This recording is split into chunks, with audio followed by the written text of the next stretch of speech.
لالچ میں میرے شوہر نے پڑوسن سے شادی کر لی جو 35 سالہ بیوہ تھی اور اس کے 6 اپنے بیٹے تھے۔ میں نے کہا کہ اولاد مرد کے نصیب کی ہوتی ہے، اس میں عورت کا کوئی ہاتھ نہیں، لیکن پڑوسن بولی میں گارنٹی سے بیٹا پیدا کروں گی، اور ہوا بھی ایسا۔ اب میری سوتن ہر سال ایک بیٹا جنتی۔ دیکھتے دیکھتے میرے شوہر کو 3 بیٹے مل گئے۔ پھر ایک دن اچانک میرا شوہر میرے قدموں میں گر کر رونے لگا اور بولا تو سچ کہتی تھی، میرے نصیب میں بیٹا نہیں ہے۔ میں بہت حیران ہوئی اور سوتن کے کمرے میں گئی، لیکن یہ دیکھ کر میرے قدموں تلے سے زمین نکل گئی۔ میرا نام عالیہ ہے اور میرا تعلق وہاڑی سے ہے۔ میرے والد ریلوے میں کام کرتے تھے۔ میں ابا کو کھانا دے کر واپس آ رہی تھی کہ راستے میں ایک لڑکا ٹرین کی پٹری پر بیٹھا تھا۔ مجھے شک ہوا کہ وہ لڑکا خودکشی کرنے کے لیے ٹرین کا انتظار کر رہا ہے۔ میں اس کے پاس گئی اور اسے کہا کہ وہ جلدی سے وہاں سے ہٹ جائے، ٹرین آنے کا وقت ہو رہا ہے، لیکن اس نے میری بات جیسے سنی ہی نہیں۔ میں نے اسے بہت سمجھانے کی کوشش کی، مگر وہ میری کوئی بات سننے کو تیار نہیں تھا۔ اتنے میں ٹرین آ گئی اور میں نے اسے زبردستی پٹری سے دھکا دے کر ہٹایا۔ ٹرین گزرنے کے بعد وہ زور زور سے چیخنے لگا اور بار بار کہنے لگا مجھے مرنا ہے، مجھے زندہ نہیں رہنا۔ میں کچھ دیر وہاں اس کے پاس کھڑی رہی۔ وہ مسلسل غصے میں مجھے گھور رہا تھا اور بولا تمہیں کیا مسئلہ ہے؟ چاہے میں جیوں یا مروں، تم ہوتی کون ہو مجھے لیکچر دینے والی؟ پھر وہ سر پکڑ کر وہیں بیٹھ گیا۔ میں خوش تھی کہ ابا کا انسانیت کی خدمت کا پڑھایا ہوا سبق مجھے یاد تھا۔ میں نے ایک انسان کی جان بچا لی تھی۔ پھر میں نے اس سے کہا چلو میرے گھر چلتے ہیں۔ پہلے وہ نہ مانا، پھر نہ جانے اس کے ذہن میں کیا آیا کہ وہ میرے ساتھ چل پڑا۔ میں اسے اپنے گھر لے آئی اور اپنی اماں ابا کو ساری بات بتائی۔ میرے ماں باپ نے اس لڑکے سے اس کے گھر والوں کے بارے میں پوچھا، لیکن اس نے کہا کہ اس کا دنیا میں کوئی نہیں ہے، وہ اکیلا ہے۔ اس کے چچا نے اسے چوری کا الزام لگا کر گھر سے نکال دیا، اس لیے وہ خود سے اور اپنی زندگی سے نفرت کرنے لگا۔ میرے ماں باپ ہمیشہ نرم دل اور انسانیت کا درد رکھنے والے تھے۔ میری ماں تو اس قدر معصوم تھی کہ اس کی کہانی سن کر رو بھی پڑی، کیونکہ میرا بھائی بھی اسی عمر میں غصے میں خودکشی کر گیا تھا اور ہمیں ساری عمر کے لیے دکھ دے گیا۔ اس لیے شاید ماں کو اس لڑکے میں اپنا بیٹا نظر آنے لگا۔ ماں نے کہا کہ وہ آج سے ان کا بیٹا ہے، وہ کبھی یہ نہ کہے کہ اس کا کوئی نہیں۔ ابا نے بھی اماں کی خوشی کے لیے اسے گھر پر رکھ لیا۔ اس کا نام کامران تھا۔ وہ میٹرک پاس تھا، لیکن ایک مایوس انسان بن چکا تھا۔ دیکھنے سے لگتا تھا کہ کسی اچھے گھرانے سے ہے، لیکن بعد میں سمجھ آیا کہ خاندان کی اصلیت رویوں سے ہی ظاہر ہو جاتی ہے۔ اب کامران ہمارے ساتھ رہنے لگا۔ وہ زیادہ تر اپنے کمرے میں پڑا رہتا یا اداس کہانی سنتا۔ مجھے اکثر لگتا کہ یہ واقعی دکھی ہے یا بس اداکاری کرتا ہے۔ ایک دن میں اس کے کمرے میں گئی تو وہاں سگریٹ کے دھوئیں سے پورا کمرہ بھرا ہوا تھا۔ مجھے کھانسی شروع ہو گئی۔ میں نے ڈانٹ کر کہا میرے ابا حرام نہیں کماتے جو تم ان کے پیسوں سے نشے کرو، وہ تمہیں بیٹا سمجھتے ہیں، تو تم بھی شرم کرو اور بیٹے جیسا بن کر دکھاؤ۔ اولاد اپنے ماں باپ کا سہارا بنتی ہے، نہ کہ ان کی کمائی کھاتی ہے۔ اس نے سگریٹ پیچھے چھپا لی اور بولا میں تو ابھی کچھ دن پہلے آیا ہوں، مجھے یہاں کے بارے میں کچھ نہیں پتا، نہ شہر کے راستوں سے واقف ہوں، لیکن اگر تم لوگ کوئی نوکری ڈھونڈ دو تو میں ضرور کام کروں گا۔ میں نے اسے غور سے دیکھا۔ مجھے اس وقت بھی لگتا تھا کہ جتنا معصوم نظر آتا ہے اتنا ہے نہیں، لیکن ہم جیسے سادہ دل لوگ جب تک دھوکہ نہیں کھاتے ہمیں دوسروں کی اصلیت کا اندازہ نہیں ہوتا۔ پھر ایک دن وہ وقت آیا جب میرے والد کو ہارٹ اٹیک ہوا اور وہ بچ نہ سکے۔ وہ دن میری زندگی کا بدترین دن تھا۔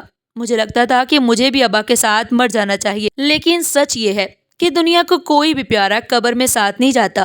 جن کے مرنے پر ہمیں لگتا ہے کہ ہم بھی مر جائیں گے، ان کے جانے کے بعد بھی ہم جیتے رہتے ہیں، پل پل مرنے کے لیے۔ میری اماں میری خاطر بہادر بن گئی۔ مائیں اندر سے چاہے جتنی بھی کمزور ہو، اولاد کے لیے بہادری نظر آتی ہیں۔ میں ہر رات روتے ہوئے سو جاتی۔ اماں ہم سب کا بہت خیال رکھتی، مگر اپنا خیال رکھنا بھول گئی تھی۔ وہ گھنٹوں اکیلے بیٹھ جاتی اور انہیں ہماری آواز بھی سنائی نہ دیتی۔ ابا کے جانے کے بعد حالات بالکل بدل گئے۔ کامران روز نوکری ڈھونڈنے جاتا اور ناکام واپس آتا۔ آخر ایک دن اسے ایک فیکٹری میں کام مل گیا۔ وہ صبح کو نکلتا اور شام کو گھر لوٹتا، پھر رات کو دوبارہ 1 بجے ڈیوٹی پر چلا جاتا۔ اب وہ ڈبل شفٹ کرتا تھا۔ ابا کی پینشن سے جو پیسے ملے تھے وہ ہم نے بینک کا قرض اتارنے میں لگا دیے، جو سود سمیت بہت بڑھ گیا تھا۔ باقی بچی ہوئی رقم بھی کامران کے ہاتھوں میں چلی گئی تھی۔ ابا کی وفات کے بعد مہینے بعد جو پینشن کے پیسے ملتے تھے، اماں وہ میرے جہیز کی چیزیں بنانے لگی۔ ایک دن اماں میرے لیے دلہن کا لباس لے کر آئیں اور کہا یہ مجھے بہت اچھا لگا تھا، سرخ رنگ کا خوبصورت فراک۔ میں نے سوچا یہ لباس میری بیٹی کو بہت اچھا لگے گا۔ تبھی کامران وہاں آیا اور جیسے ہی اس کی نظر اس سرخ رنگ پر پڑی، اس کے چہرے کے تاثرات بدل گئے اور وہ جلدی سے وہاں سے اٹھ کر اپنے کمرے میں چلا گیا اور خود کو کمرے میں بند کر لیا۔ کچھ دیر بعد کمرے سے اس کے رونے کی آوازیں آنے لگی۔ میں اور اماں نے دروازہ پیٹ ڈالا لیکن اس نے دروازہ نہ کھولا۔ اماں نے اسے آوازیں دی، اپنی قسم دی تو اس نے دروازہ کھولا اور اماں کے گلے لگ کر رونے لگا۔ وہ پہلا دن تھا جب مجھے لگا کہ اس شخص کے آنسو میرے دل پر گر رہے ہیں۔ وہ روتا ہے تو میں روتی ہوں، وہ خوش ہوتا ہے تو میں خوش ہو جاتی ہوں۔ اس دن کامران نے بتایا کہ اس کی ایک بہن تھی جو معذور تھی، اس کا رشتہ کہیں نہیں ہو رہا تھا۔ ہم سب اس کے لیے بہت پریشان تھے۔ تبھی ہمارے خاندان میں ایک شادی تھی۔ میری بہن نے بھی ضد کی کہ اسے کپڑے لینے ہیں۔ پہلی بار اس نے ہم سے کچھ مانگا تھا، اس لیے ہم نے اسے انکار نہ کیا اور امی بازار سے اس کے لیے نیا جوڑا لے آئیں۔ وہ دن واحد تھا جب ہم سب نے اس کے چہرے پر مسکراہٹ دیکھی تھی۔ وہ سڑک جوڑے میں مسکراتی ہوئی اتنی خوبصورت لگ رہی تھی کہ میری ماں نے اس کی نظر اتاری، لیکن شاید اسے ہماری ہی نظر لگ گئی۔ وہ ہمارے سامنے ہی بے ہوش ہو کر گر گئی۔ ہم اسے اسپتال لے جا رہے تھے کہ راستے میں ہی اس کی موت ہو گئی۔ ڈاکٹر نے بتایا کہ اس کی موت کی وجہ دماغ کی نسوں کا پھٹ جانا تھا اور یہ کسی بہت بڑے صدمے کو برداشت نہ کر پانے کی وجہ سے ہوا۔ وہ تو دنیا سے چلی گئی، لیکن ہمارے لیے بہت سے سوال چھوڑ گئی کہ اس کی زندگی میں ایسا کیا ہوا تھا جو اسے برداشت نہ ہو سکا۔ بعد میں اس کی ایک سہیلی نے بتایا کہ وہ اپنے ایک کزن سے محبت کرتی تھی اور اسی کزن کی شادی تھی، تبھی وہ صدمہ برداشت نہ کر سکی اور مر گئی۔ اس کے بعد سے مجھے سرخ رنگ سے نفرت ہو گئی ہے۔ میں جب بھی سرخ رنگ دیکھتا ہوں مجھے اپنی بہن یاد آتی ہے۔ میرا نام بھی میری بہن نے رکھا تھا۔ وہ مجھ سے 7 سال بڑی تھی۔ میں اس کے ہاتھوں میں کھیلا تھا۔ میں میری بڑی بہن اپنے ماں باپ کی لاڈلی اولاد تھے۔ جب میں 12 سال کا تھا تو میرے والد کی وفات ہو گئی اور میری ماں نے دوسری شادی کر لی۔ میرے دوسرے والد جو دراصل میرے چچا تھے، وہ ہمارے ساتھ ہی رہنے لگے، لیکن میری ان سے زیادہ بات نہیں ہوتی تھی کیونکہ میں انہیں پسند نہیں کرتا تھا۔ پھر جب میں 20 سال کا ہوا تو میری زندگی میں ایک لڑکی آئی جس سے میں نے جان سے بھی زیادہ محبت کی۔ وہ بھی مجھ سے بہت پیار کرتی تھی اور ہم نے رشتہ بھیج دیا۔ اس کے گھر والوں نے ہاں کر دی۔ میری شادی سے 2 ہفتے پہلے ہارٹ اٹیک کی وجہ سے میری ماں کی موت ہو گئی۔ ماں کی موت نے مجھے توڑ کر رکھ دیا، لیکن جینے کی ایک امید باقی تھی اور وہ تھی نازش، جس سے میں زندگی سمجھتا تھا، جس سے کچھ دن پہلے میرے چچا نے مجھ سے جھگڑا شروع کر دیا۔ وہ بہانے بہانے سے مجھے ذلیل کرنے لگے۔ ایک دن انہوں نے مجھ پر چوری کا الزام لگا کر مجھے گھر سے نکال دیا۔ میری ماں روتی رہی، لیکن اس شخص نے ایک نہ سنی۔ مجھے سمجھ نہ آئی کہ میں کیا کروں۔ میں نے اپنی منگیتر کو فون کیا، لیکن اس نے میری پوری بات سنے بغیر ہی رشتہ توڑ دیا اور مجھے اکیلا چھوڑ دیا۔ اس طرح میرا سب کچھ ختم ہو گیا۔ پہلے ماں باپ، پھر محبت۔ اب نہ جینے کو دل کرتا تھا اور نہ ہی جینے کی کوئی وجہ باقی تھی۔ اس لیے میں مر جانا چاہتا تھا، لیکن اس دن عالیہ نے مجھے بچا لیا اور یہاں لے آئی۔ آپ لوگوں سے مجھے اپنوں سے بڑھ کر پیار ملا اور مجھے لگا کہ میری فیملی اب آپ ہی ہیں۔ اماں نے کامران کو دلاسا دیا اور کہا کہ وہ بھی اسے اپنا بیٹا ہی سمجھتی ہیں اور وہ اب ہمارے گھر کا سہارا ہے۔ اس نے ہمیں اکیلا نہیں چھوڑا اور نہ ہی واپس لوٹ کر گیا۔ ایک دن میں نے اسے کہا کہ وہ اپنی پرانی محبت سے دوبارہ رابطہ کرے، لیکن اس نے کہا کہ جب اسے میری ضرورت تھی تب وہ مجھے چھوڑ گئی، اب اس سے مل کر کیا کروں گا۔ تبھی وہ دن تھے جب مجھے کامران سے محبت ہو گئی۔ میں اس کا انتظار کرنے لگی۔ جب تک وہ گھر نہ آتا میری نظر دروازے پر ہی ٹکی رہتی۔ کامران کا رویہ ویسا ہی تھا۔ وہ شاید بے خبر تھا کہ میں اسے پسند کرنے لگی ہوں۔ محبت بھی عجیب ہے، جب تک دوسرا اعتراف نہ کرے آپ کو یقین نہیں آتا کہ آپ کی محبت سچی ہے۔ میرے ساتھ بھی یہی مسئلہ تھا۔ مجھے اب انتظار تھا کہ کامران مجھے کہے کہ میرے ہونے سے اسے فرق پڑتا ہے۔ ایک دن اماں کی طبیعت اچانک خراب ہو گئی۔ رات کا وقت تھا اور کامران ڈیوٹی پر تھا۔ میں روتی پیٹتی باہر گلی میں نکل گئی۔ وہاں اندھیرا اور سناٹا تھا۔ میں ننگے پاؤں دروازے پر پیٹتی رہی اور چیختی رہی کہ کوئی میری ماں کو بچا لو، میری ماں مر رہی ہے، لیکن کسی نے میری آواز نہ سنی۔ میرے پاس فون بھی نہیں تھا کہ میں کامران کو خبر دے دیتی۔ میں واپس گھر آئی۔ یہاں میری ماں موت سے لڑتے لڑتے ہار گئی۔ میرے پیروں تلے سے زمین نکل گئی۔ پہلے میرے ابا کو مجھ سے چھین لیا گیا تھا، اب میری ماں بھی چلی گئی۔ فجر کے وقت کامران آیا اور یہ سب دیکھ کر وہ بھی سکتے میں آ گیا۔ اس نے بھی ماں کو آوازیں دی، لیکن اب وہ کہاں سننے والی تھی۔ ماں کی موت کے صدمے نے مجھے توڑ کر رکھ دیا تھا۔ کامران نے مجھے سہارا دیا اور صبر کی تلقین کی، لیکن صبر کرو کہنے سے صبر نہیں آتا۔ لوگ دوسروں کے بارے میں اندازے لگاتے ہیں، ان کے دکھوں کو کھول دینے کے دعوے کرتے ہیں، لیکن حقیقت وہی جانتا ہے جو دکھ جھیلتا ہے۔ ماں کے مرنے کے بعد کچھ رشتہ دار کامران کے بارے میں باتیں کرنے لگے۔ میرے والدین کے رشتہ دار کہنے لگے کہ یہ غیر لڑکے کو بیٹا بنا کر گھر پر رکھ لیا، جبکہ جوان بیٹی بھی گھر میں ہے۔ شریفوں کے گھروں میں یہ کام نہیں ہوتے۔ خاموشی سے سب سنتی رہی، لیکن ایک دن محلے کی ایک بزرگ عورت میرے پاس آئی اور کہنے لگی، جب تک تمہاری والدہ زندہ تھی ہم سب بھی خاموش رہے، کچھ نہیں بولے، لیکن اب تم اس لڑکے کے ساتھ نہیں رہ سکتی، جب تمہارا اسے کوئی رشتہ بھی نہیں، ہم سب نے یہ سوچا ہے کہ اسے کہہ دو کہ یہ اپنا کہیں اور بندوبست کر لے۔ اس دن مجھے لگا کہ اگر کامران بھی نہ رہا تو میں بالکل بے سہارا ہو جاؤں گی، میں اکیلی کیسے رہوں گی۔ لوگوں نے اب باتیں بنانی شروع کر دی تھی، مجھے بد کردار کہا جانے لگا اور کامران پر بھی کیچڑ اچھالا جانے لگا۔ میرے خاندان کی طرف سے ایک رشتہ آیا، میری چاچی نے کہا کہ رشتہ بہت اچھا ہے، تم شادی کر لو اور کامران کو گھر سے نکال دو۔ میں نے سوچا کہ جس کو میرے ماں باپ نے اپنے پاس بیٹے کی طرح رکھا تھا اسے میں کیسے اس گھر سے نکال دوں۔ میں بہت پریشان رہنے لگی تھی، ہر وقت روتی اور سوچتی۔ اس رات بہت بارش ہو رہی تھی اور بجلی بھی چلی گئی۔ گاؤں میں ایسے ہی ہوتا تھا، بارش آتے ہی بجلی غائب۔ میں برآمدے میں بیٹھی ڈر اور خوف سے رو رہی تھی جب دروازے پر دستک ہوئی۔ میں نے دروازہ کھولا تو سامنے میرا وہی کزن کھڑا تھا جس کا رشتہ کچھ دن پہلے میرے لیے آیا تھا۔ میں نے کہا، تم اس وقت یہاں کیوں آئے ہو؟ تو وہ بولا، تم سے ملنے کا دل چاہا تو آ گیا۔ میں نے دروازہ بند کرنا چاہا تو اس نے دھکا دے کر دروازہ کھول لیا، اندر آیا اور دروازہ اندر سے لاک کر دیا اور بولا، کامران کے منہ پر تو کبھی دروازہ بند نہیں کرتی، اس کے ساتھ تو تمہاری موجیں لگی ہوئی ہیں، تم دونوں آنکھوں میں دھول جھونک کر آج کل کا کھیل رچا رہے ہو۔ پھر وہ میرے قریب آیا اور میرا بازو پکڑ کر کہنے لگا، اس کامران کو چھوڑو اور مجھ سے شادی کر لو، میں تمہیں بہت خوش رکھوں گا، اگر اچھا نہ لگا تو پھر کامران تو ہے ہی۔ میرا خون کھول اٹھا، اس کی حرکتیں بڑھتی ہی چلی جا رہی تھی۔ میں نے اسے دھکا دیا اور بھاگ کر کمرے میں خود کو بند کرنا چاہا۔ اس نے میرا دوپٹہ کھینچا، میں فرش پر گر گئی، میری چوڑیاں ٹوٹ کر میرے بازو میں چپھ گئیں۔ میں وہاں سے نکلنا چاہتی تھی اور دل ہی دل میں دعائیں کر رہی تھی کہ کاش کامران آ جائے۔ اللہ نے میری سن لی۔ اس دن اگر کامران نہ آتا تو میں کہیں منہ دکھانے کے قابل بھی نہ رہتی۔ کامران نے میرے کزن کو تھپڑ مارا اور دھکے دے کر گھر سے نکال دیا، لیکن وہ باہر گلی میں شور مچانے لگا اور سارا الزام کامران پر ڈال دیا کہ کامران اچھا شخص نہیں ہے۔ لوگ بھی بچا بچا کر یہی پوچھتے رہے کہ تم رات کو یہاں کیا کر رہے تھے۔ سب نے کامران سے کہا کہ یہ گھر چھوڑ دو، وہ رات میرے لیے بہت بھاری تھی۔ کوئی بھی لڑکی اگر کسی لڑکے سے محبت کرتی ہو تب بھی یہ آسان نہیں ہوتا کہ وہ اسے کہہ دے کہ میں تم سے محبت کرتی ہوں۔ میں بھی کبھی یہ ہمت نہ کر سکی تھی، لیکن اس رات میں نے ایک فیصلہ کیا اور اس کے کمرے میں چلی گئی۔ وہ بھی میری طرح پریشان تھا۔ میں نے اسے کہا کہ تم مجھ سے شادی کر لو۔ وہ حیران رہ گیا اور بولا، لوگوں کی باتوں سے پریشان ہونے کی ضرورت نہیں، لوگوں کو تو عادت ہے دوسروں پر کیچڑ اچھال کر اپنا کردار چھپانے کی۔ فکر نہ کرو، میں کل یہاں سے چلا جاؤں گا اور تم اپنے کزن سے شادی کر لینا۔ میں نے اسے کہا، مجھے تمہاری ضرورت ہے، مجھے کسی اور پر بھروسہ نہیں ہے۔ کامران نے حیرانی سے مجھے دیکھا اور بولا، عالیہ، میں اتنا اچھا انسان نہیں ہوں، سوچ لو، بعد میں پچھتانا مت۔ یہ بات مجھے بعد میں سمجھ آئی کہ ہاں، اس نے سچ کہا تھا۔ محلے کی مسجد میں چند بزرگوں کی موجودگی میں میرا اور کامران کا نکاح ہو گیا۔ تب بھی لوگ خاموش نہ ہوئے، یہی کہتے رہے کہ ہمیں تو پہلے ہی پتا تھا کہ دال میں کچھ کالا ہے۔ اس دن بھی مجھے اپنے والدین بہت یاد آئے، کاش وہ زندہ ہوتے تو سب کچھ اتنا آسان ہوتا۔ کامران میرا بہت خیال رکھتا تھا، میں خوش رہنے لگی تھی۔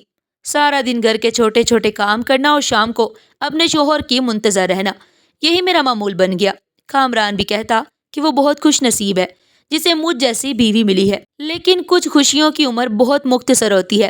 ہمارے ساتھ والے گھر میں کچھ لوگ شفٹ ہو کر آئے۔ ایک دن ان میں سے ایک لڑکی مجھ سے ملنے آئی، بہت خوش اخلاق تھی اور جلدی میری اس سے دوستی ہو گئی۔ چونکہ کامران دن کو گھر پر نہیں ہوتا تھا تو میرا وقت بھی اس لڑکی کے ساتھ اچھا خاصا گزرنے لگا۔ اس نے بتایا کہ وہ شادی شدہ ہے، اس کے بچے بھی ہیں، لیکن شوہر کی وفات کے بعد وہ یہاں آ گئی ہے۔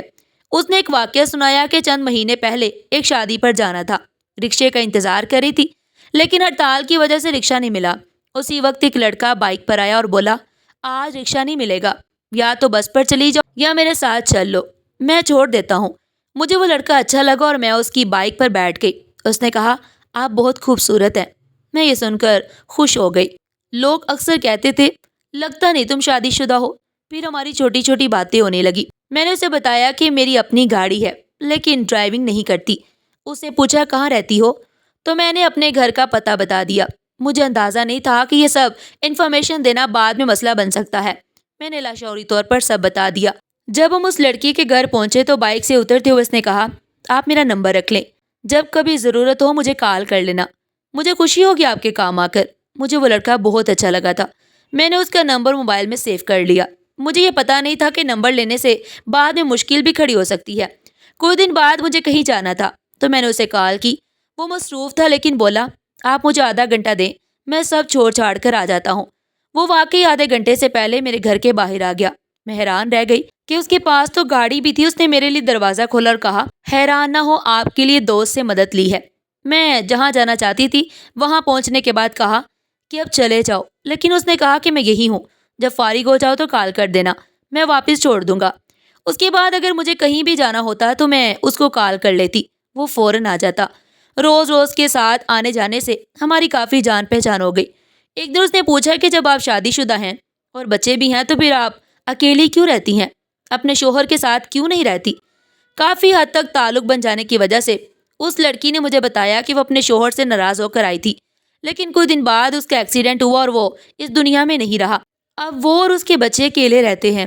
شوہر نے اتنا کچھ چھوڑا تھا کہ گزر بسر اچھی ہو رہی تھی۔ پھر ایک دن وہ کہنے لگی کہ مجھے آپ سے ایک بات کرنی ہے۔ میں نے کہا کرو، کیا بات ہے؟ تو وہ بولی کہ مجھے آپ سے محبت ہو گئی ہے۔ میں حیران بھی تھی اور خوش بھی کہ ایک خوبصورت اور جوان لڑکے کو 19 سال بڑی عورت سے محبت ہو گئی تھی۔ میں اس کی بات سن کر خوش تھی۔ جب اس نے کہا کہ میں کوئی معمولی لڑکا نہیں ہوں، میں آپ سے شادی کرنا چاہتا ہوں، شادی کر کے آپ اور آپ کے بچوں کا سہارا بننا چاہتا ہوں۔ میں نے کہا کہ تم اپنی عمر دیکھو اور میری عمر دیکھو، تم مجھ سے چھوٹے ہو، پھر تمہارے گھر والے کیسے راضی ہوں گے؟ تم ایک بیوہ اور بچوں کی ماں سے شادی کرو۔ اس نے کہا کہ میرے گھر والے نہیں ہیں، میں بالکل اکیلا ہوں، اس دنیا میں میرا کوئی نہیں ہے۔ میں نے اس کی بات سنی اور کہا کہ مجھے سوچنے کے لیے وقت دو۔ میں نے فوری کوئی جواب نہیں دیا، لیکن وہ جب بھی مجھ سے ملتا یہی کہتا کہ مجھے اکیلا مت چھوڑنا، میں سچا ہوں، میرا بھروسہ کرو۔ میرے دل و دماغ پر بوجھ بڑھنے لگا کہ یہ لڑکا سچ کہہ رہا ہے یا نہیں۔ میں نے سوچا کہ عالیہ سے مشورہ کروں۔ میں نے عالیہ سے کہا کہ ممکن ہے کہ وہ لڑکا واقعی محبت کرتا ہو۔ عالیہ بھی اپنی پڑوسن کے لیے خوش تھی کہ بیچاری بیوہ ہے اور بچوں کے ساتھ ہے، اگر اسے سہارا مل جائے تو اچھا ہے۔ یہ پڑوسن اپنا فلیٹ چھوڑ کر یہاں آ گئی تھی۔ ان کا گھر بھی بہت بڑا اور شاندار تھا، بلکہ محلے میں سب گھروں سے بہتر تھا۔ شوہر کی کچھ دکانیں بھی تھی جن سے کرایہ آتا تھا۔ ایک دن میرا اور کامران کا جھگڑا ہوا، بات سخت کلامی تک پہنچی۔ کامران نے مجھے بہت کچھ کہا اور غصے میں نے بھی کہا اگر تم اتنے اچھے ہوتے تو تمہارے گھر والے تمہیں کیوں نکالتے؟ یہ سن کر کامران نے مجھے تھپڑ مار دیا۔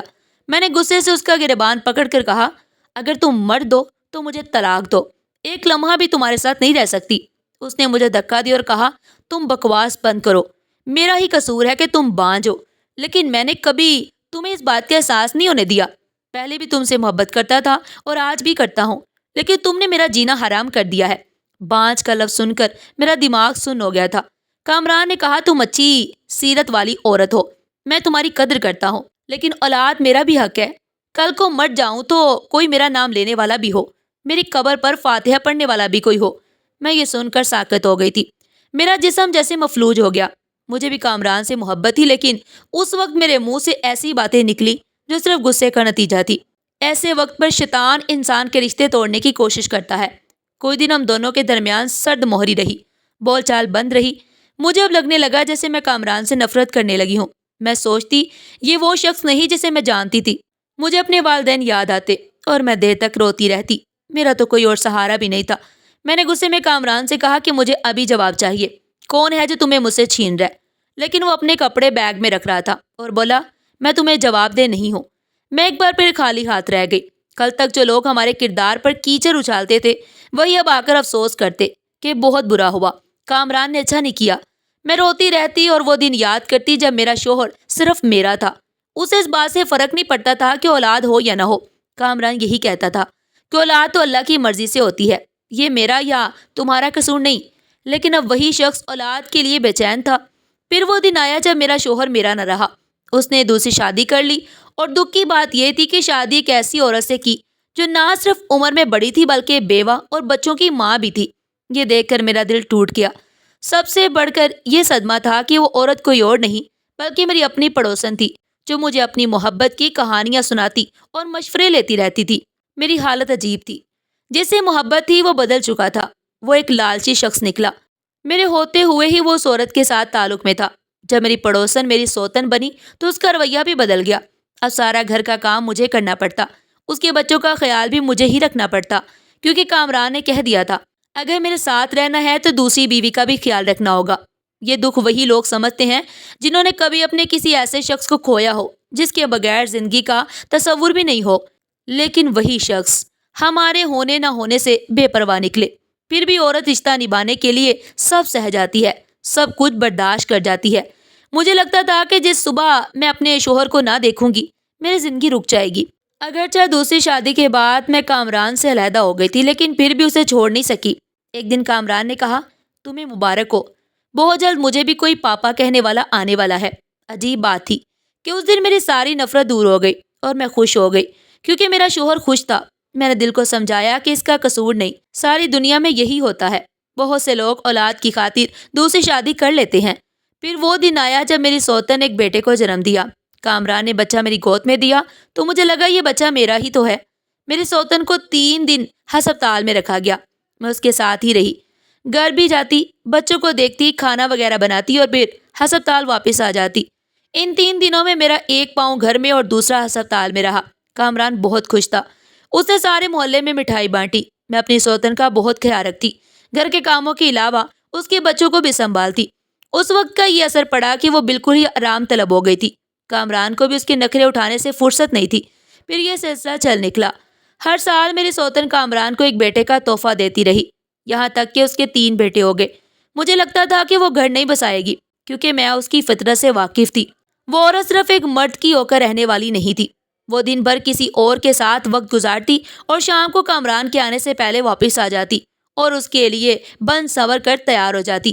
کامران کی آنکھوں پر ایسی پٹی بندھی تھی کہ اسے کچھ نظر ہی نہیں آتا تھا۔ ایک دن میں محلے میں ایک سہیلی سے ملنے گئی تو اس نے کہا کہ اس نے کئی بار میری سوتن کو بڑی سی گاڑی سے اترتے دیکھا ہے۔ میں نے سوچا کہ شاید کوئی رشتہ دار ہو، اس لیے کامران سے ذکر نہیں کیا۔ مجھے یہ بھی لگتا تھا کہ اسے بتانے کا کوئی فائدہ نہیں۔ پھر ایک دن میرے چچا کا انتقال ہو گیا اور میں گاؤں گئی۔ وہاں میرا کزن فیصل، جس نے بچپن میں مجھ سے بدسلوکی کی تھی، میرے پاس آیا اور بولا، مجھے معاف کر دو، میں تمہارا گناہ گار ہوں۔ لالچ میں آ گیا تھا۔ اس دن جو کچھ ہوا وہ کامران کے کہنے پر ہوا تھا۔ اسے ڈر تھا کہ کہیں تم مجھ سے شادی نہ کر لو۔ اس نے مجھے لالچ دیا تھا کہ وہ 2 لاکھ روپے دے گا، بس اتنا سا ڈرامہ کر دو تاکہ تم خود کہو کہ تمہیں کامران سے ہی شادی کرنی ہے۔ ان دنوں تمہاری منگیتر کی طبیعت بہت خراب تھی اور وہ غریب تھے۔ میں نے سوچا یہ پیسہ ان کے علاج پر لگے گا، لیکن شادی سے 2 ہفتے پہلے وہ بھی فوت ہو گئی۔ میں ڈرتا رہا کہ تمہیں حقیقت نہ بتا سکوں۔ آج معافی مانگنے آیا ہوں۔ میری آنکھوں سے آنسو اس طرح بہ رہے تھے جیسے زندگی بھر کے آنسو ایک دن میں نکل آئے ہوں۔ میں سوچنے لگی کہ ہمارے کچھ رشتے کتنے خود غرض نکلتے ہیں، اپنے فائدے کے لیے اپنوں کو قربان کر دیتے ہیں۔ کاش میرا کزن وقت پر مجھے بتا دیتا، لیکن شاید یہ سب میری قسمت میں لکھا تھا۔ جب میں گاؤں سے واپس آئی تو پتا چلا کہ میری سوتن اپنے گھر شفٹ ہو گئی ہے۔ اس کا مطلب تھا کہ اب کامران بھی میرے ساتھ نہیں رہتا۔ اس لیے میں نے اس عورت کو برداشت کیا تھا تاکہ میرا شوہر میرے پاس رہے، لیکن اب مجھے لگا کہ اچھا ہوا کہ وہ چلی گئی، کیونکہ اب میں خود کامران کو دیکھنا نہیں چاہتی تھی۔ کامران کبھی کبھار آتا اور چلا جاتا، نہ کبھی رکتا اور نہ میں نے روکا۔ ایسے ہی 6 مہینے گزر گئے۔